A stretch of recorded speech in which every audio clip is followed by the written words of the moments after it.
Hello! I'm craving. So ngayon guys, magluluto po ako ng eggplant na prito na may egg.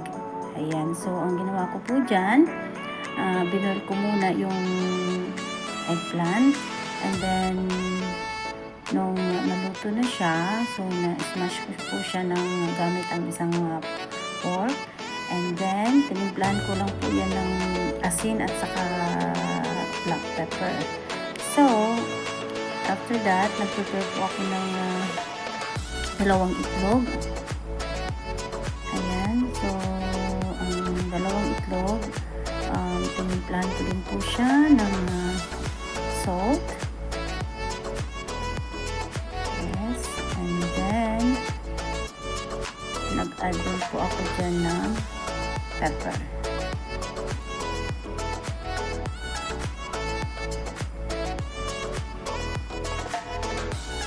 And then, i-stir ko po siya.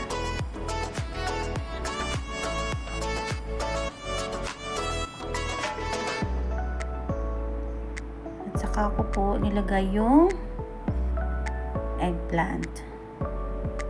Ayan. So, sinuko po siya sa itlog para ma-absorb po yung ating egg sa eggplant natin. So, after that, nag-prepare na po ako ng ating gagamitin para ma-prito na po natin ang ating eggplant. So, I put the oil. Then, be sure na mainit po ito para hindi dumikit yung eggplant with egg natin.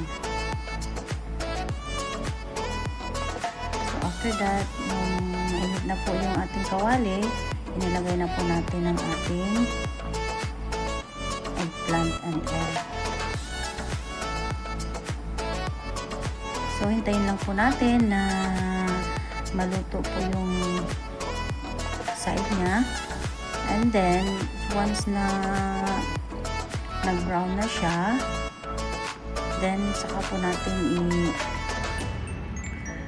baliktarin sa another side para pantay yung pagkaluto niya.